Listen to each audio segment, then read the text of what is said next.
syndrome. What is it and who has it? Is Yeshu derangement syndrome? Possibly missionaries going off the rails about Yeshu? Maybe it's this. And he's actually commenting on Isaiah 52:13 about the servant of the Lord. And that's why I have to spank rabbis so bad. That's why I have to spank rabbis so bad. Oh my. Well, if it's not missionaries saying they have to spank the rabbis, maybe it's missionaries totally obsessed with rabbis? About Yeshu, of course.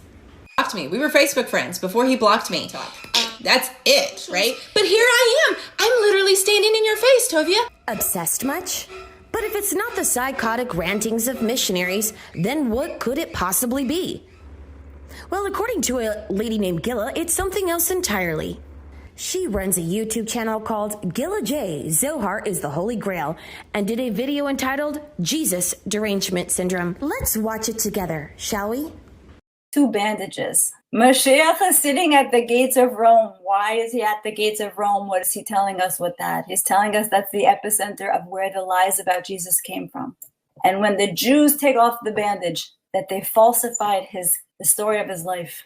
When we recover from our Jesus derangement syndrome, and derangement syndromes originate from Amalek, Trump derangement. Whoa. Let's just pause for a minute and actually define derangement.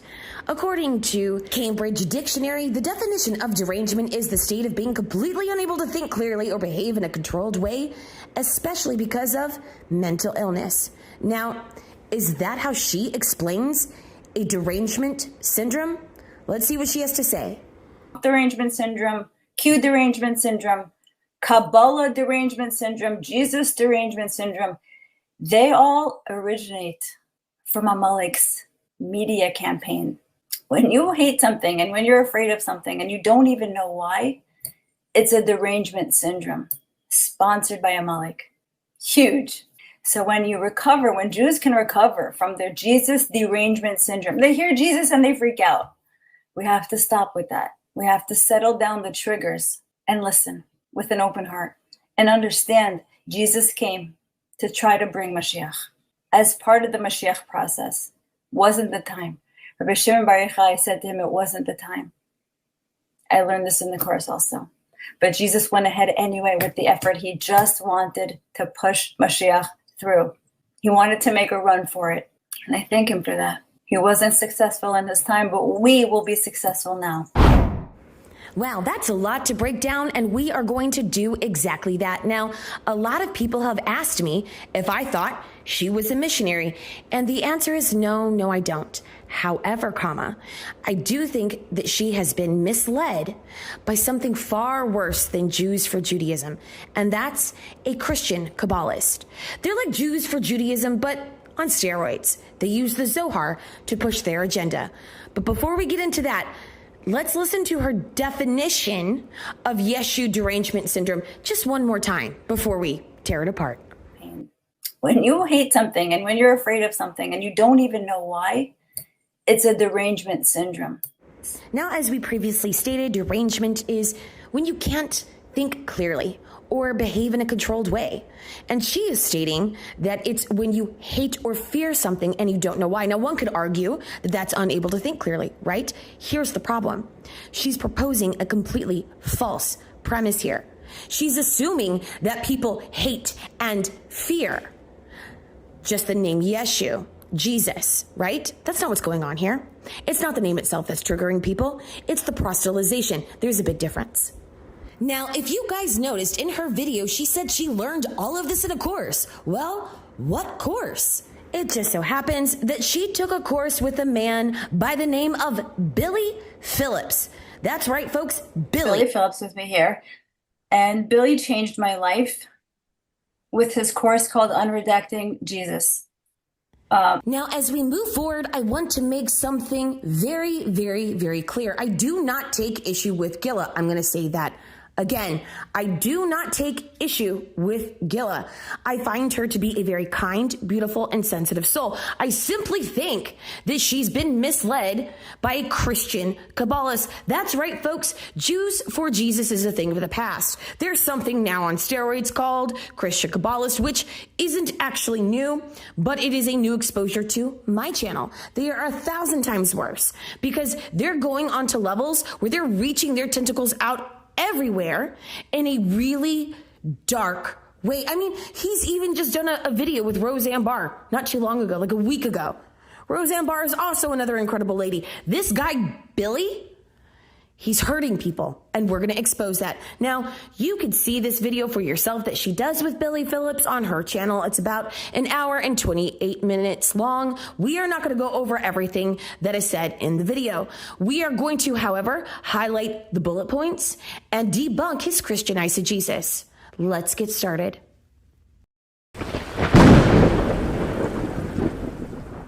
Well, I can see just instead of worrying about protecting ourselves from idol worshiping and Christianity and Jesus, stop the idol worshiping within. Jesus is not the problem. Jesus is not the problem. So busy trying to keep us from Christianity, but they're not fixing our own internal, Right. process. It wasn't the building of the golden calf that was the problem. It wasn't the building of the golden calf that was the problem.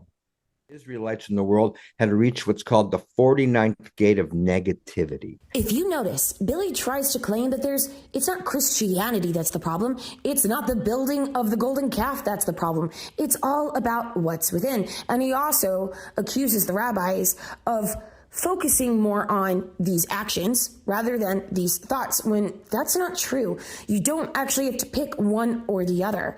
You can debunk the Christian eisegesis. You could be a counter missionary. You can explain very clearly why engaging in foreign religions is prohibited one by the Torah and why it's not a good idea. Also, you can encourage people to work on what's inside. Now, the reason he's doing this is because he doesn't want to talk about something that's very real, and that's the fact that Christianity as a religion is harmful. And that's most likely because he's a Christian Kabbalist, and this is how he's slowly chiseling away at your guard, right? And then he adds the cherry on top. Here is the most manipulative thing that I've seen in a long time. He actually says they reached the 49th level of negativity in Egypt. Wrong. It's actually that they reached the 49th level of impurity. Well, what's the difference? Am I just nitpicking here? Is there a difference between negativity and impurity? Well, yeah. Billy is changing the Torah. By claiming that it's a 49th level of negativity, he's keeping it into the realm of thought, which Billy, he himself, thinks is the most important thing. And impurity proves my point that it's actually about action.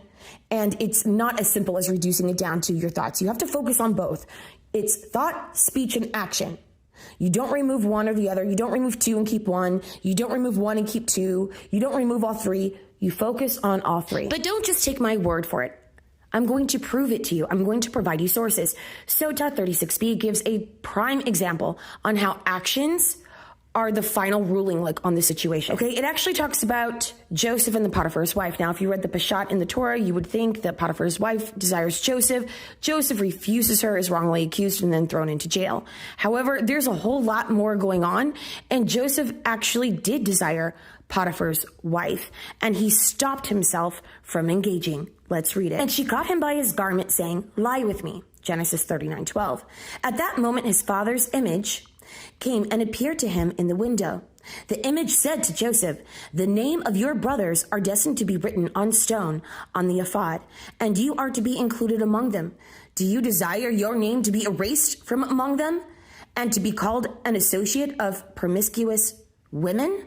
While thoughts lead to speech and speech leads to action, the mind controls the heart. That's why the mind is above the heart on your body, okay?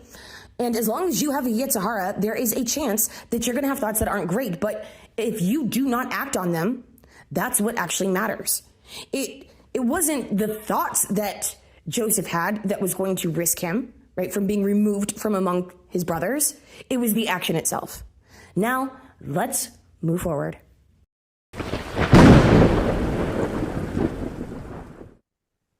So the secrets of the Torah, the Zohar, were put into Christianity to act as a lifeline.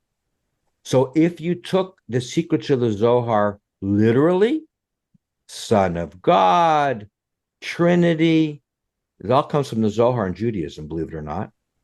It's idol worshiping. But the moment you put on the lens of Zohar, Kabbalah, and you look at it through that lens, you understand what it really means. It's pure Torah, Christianity.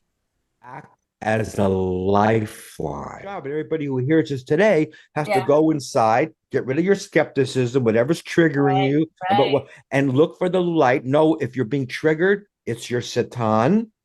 And if you say, yeah, but that's also Satan, you got to fight that. And then it's your Satan, but that's also Satan. Well, there you have it, folks. Billy Phillips clearly thinks that Christianity is a lifeline. Why? Because of some sort of convoluted logic in which he thinks heaven needed idolatry in order to hide the Zohar. It doesn't make any sense. However, something far more nefarious is going on here. He goes on further to imply that any opposition or continued negative response about Yeshu are the individual's own Satan via one's ego. This accusation is the key to silencing opposition. This is also where the single phrase, Jesus derangement syndrome, is now wielded as a single one-liner hit to condition his followers to reject intelligent and correct counterpoints. This is manipulative and toxic, in my opinion. To falsely accuse anyone who condemns Christianity as idolatry as being an ego-driven slave to one's internal Satan is wrong. Billy demands that you view Christianity through the lens of the Zohar, lest you be labeled a derogatory Yeshu derangement syndrome type of psychopath that's controlled by their inner Hasatan. Billy's poisonous accusation, put simply, is akin to saying, you're not right, you're crazy. Run as fast as you can from Billy. All right, folks, you just listened to Billy saying that Christianity is a lifeline. But let's clarify this in bullet point number 3. In this interview, Billy talks about the 2 sets of tablets given at Mount Sinai and connects this with the 2 temples. A second temple obsession isn't uncommon for many missionaries, by the way. They also tried connecting the destruction of the second temple with the crucifixion of Yeshu. However, this is when Billy tries to imply that just as there were issues at Mount Sinai that required 2 different sets of tablets, there too were issues during the time of Yeshu that called for mitigation measures as well. He then inserts the convoluted notion that the baseless hate that led to the second temple's destruction required that the Zohar be hidden within Christianity. Okay, which you guys already saw that clip. Since Billy believes and teaches that the Zohar was hidden within Christianity, this might explain why he takes issue with Christianity being constantly condemned as idolatry. If Billy is forced to face his own capote, it would create a ripple effect of humble admittance to his intimately deep, corrupt perspective. Now, let's move on to the final bullet point. If you're full of ego, you're gonna look at Christianity like it's idol worshiping because you're worshiping your ego. If you beat up your ego and truly transform you, that means you got the wisdom of Zohar. You'll see, oh my God, and then you'll be the whole passion of the Christ, the whole story. It's a code for the Tetragrammaton, Right. the Yud K Vav K. It's in that generation, Rabbi Akiva, Rabbi Shimon Bar Yochai, Rabbi Gamliel, all the great Kabbalists, including Rabbi Yehoshua ben Yosef, which became to known as Jesus. Okay, all the great Kabbalists, including Rabbi Yehoshua ben Yosef, which is the great Kabbalist, Rabbi Yehoshua. Wow, did you guys hear that? Rabbi Yeshua, the great Kabbalist. Is he serious? And he also mentions the passion of the Christ. Is anybody still doubting that he's a Christian Kabbalist? Because if you are, please start this video back from the beginning. Seriously. Now, let's talk about Rabbi Yeshu as a Kabbalist. Let's just open up our books to Mark chapter 11. And of course, I'm going to be reading from the NIV version. And I always have to say which version because there's only a million out there. But let's expose this. Okay, we're going to start off in verse 12. The next day, as they were leaving Bethany, Jesus was hungry. Seeing in the distance a fig tree in leaf, he went to find out if it had any fruit.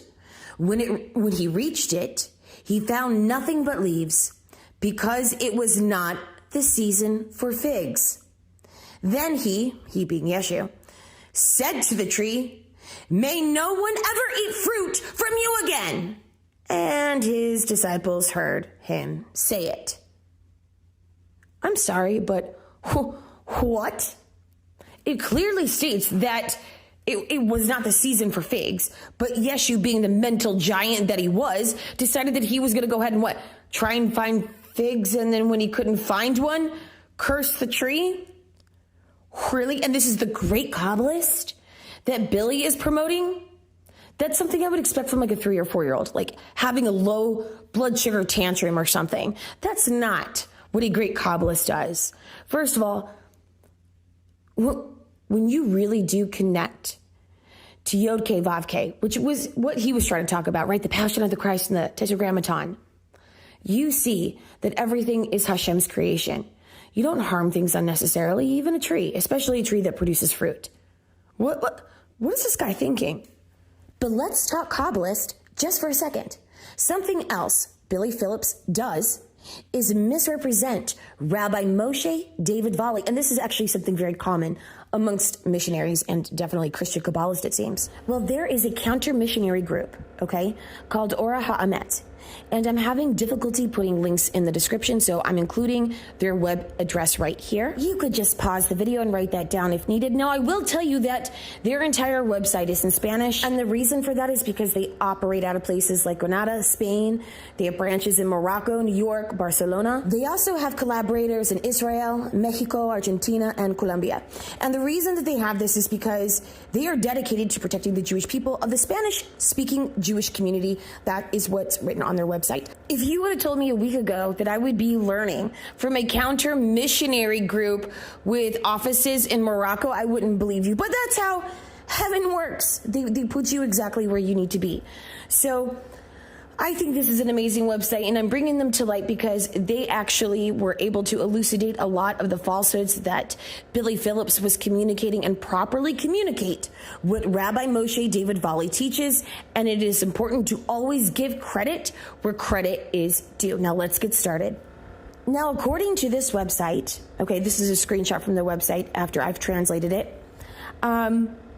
They claim that they have a quote from Billy, and I'm just going to read this to you. It says, "I recently found that Billy Phillips argues based on a translation of the text by the Ramad, Rabbi Moshe David Valli, that's who the Ramad is, in which he argues that this Kabbalist taught that Jesus or Yeshu was actually the Mashiach ben Yosef."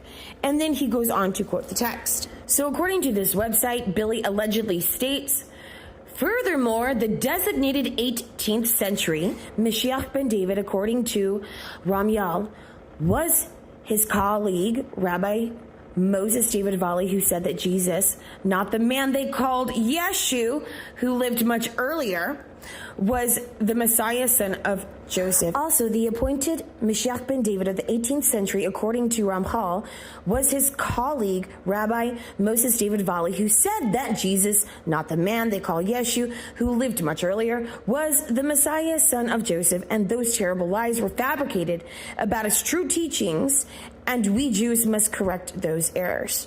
Now, you'll see two different quotes here that seem to be the same quote, and one says translation, and that's because I had to get help translating the Spanish. The website goes on further to say, among the recommendations that B. Phillips gives is to enroll in his course. Well, isn't that what Gilla said she did? Okay, the primary claim here is that Jesus is not the same person as the man that we call Yeshu, and that there have been lies invented about him, and apparently they think that it is up to the Jews to fix all of this. Whatever.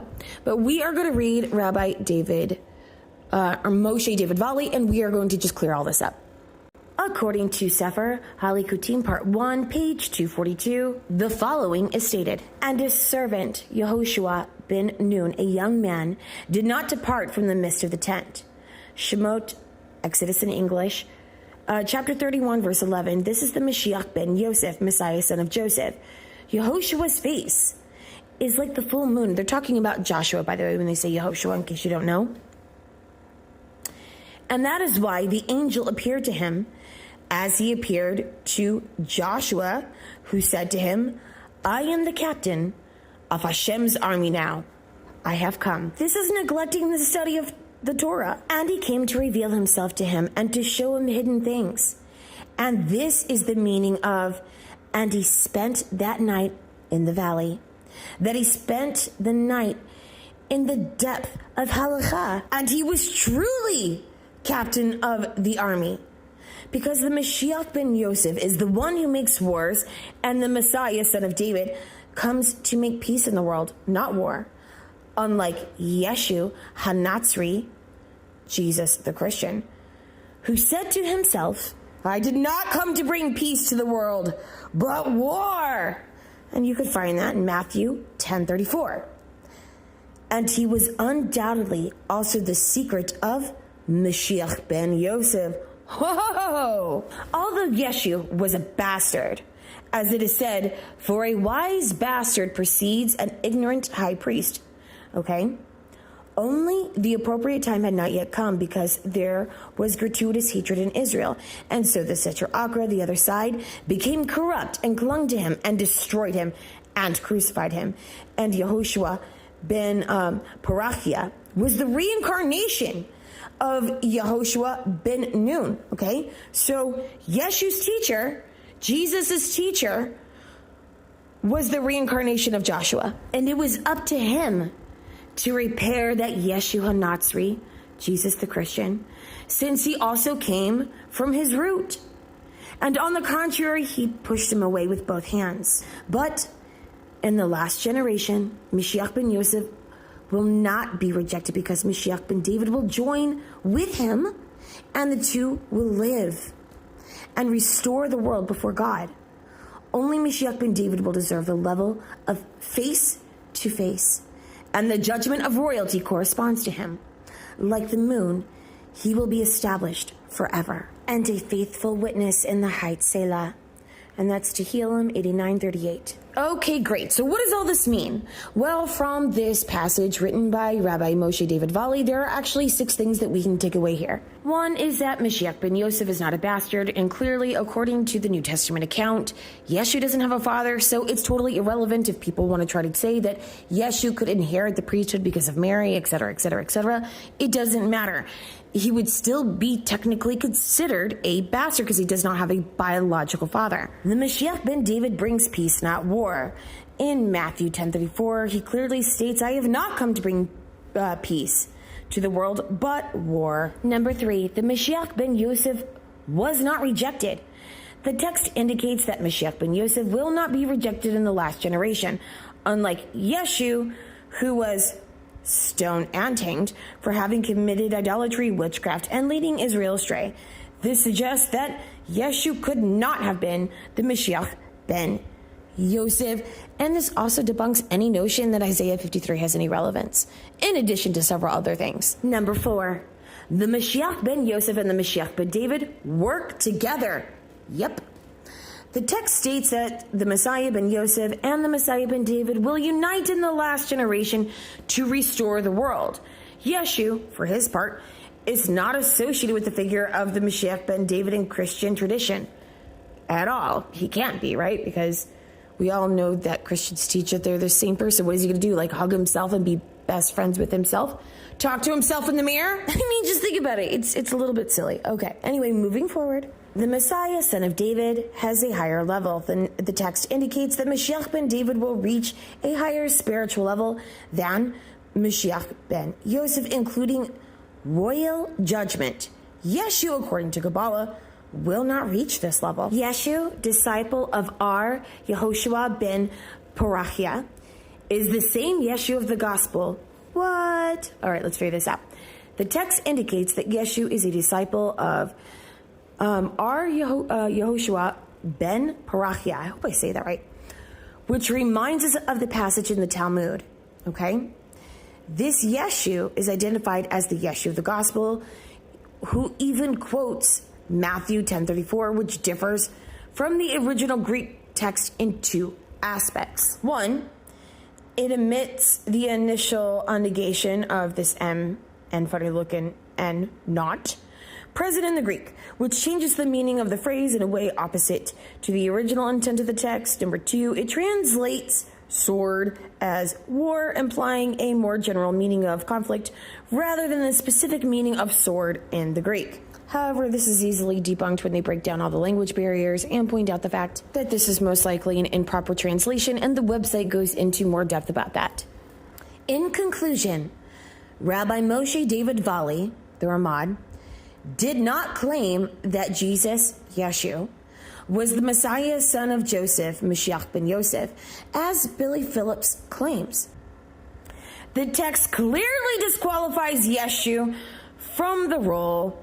The Ramad suggests that Yeshu may have had some connection to the energy or concept of Mashiach ben Yosef, but did not fulfill the role because the time had not yet come. And because he became corrupted and the other side attached itself to him, Yeshu being called a bastard, mamzer, pointing out that he was used by God to drive out the wicked and outcast from Israel.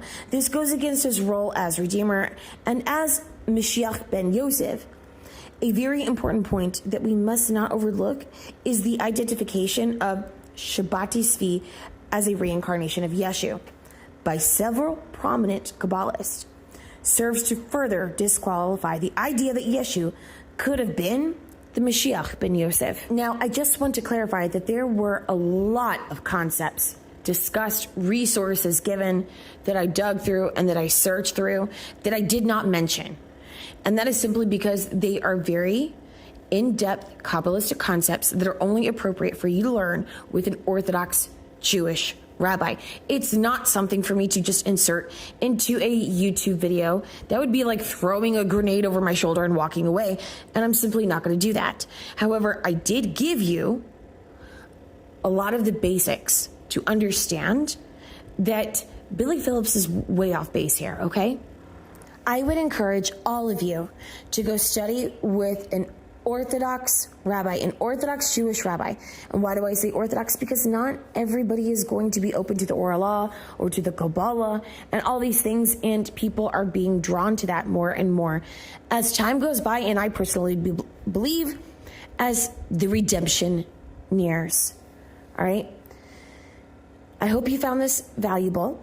There might need to be a part 2. I haven't decided yet because there was just so much to cover. And I didn't even get to cover some of the amazing, mental giant moments. But anyway, we'll see where that goes. I do want to let you guys know that some of the videos are going to be changing soon. We are going to be addressing, more things than just our counter-missionary efforts, such as anti-Semitism. All right? Anyway, thanks for watching, guys. Hello, my name is Yeshu.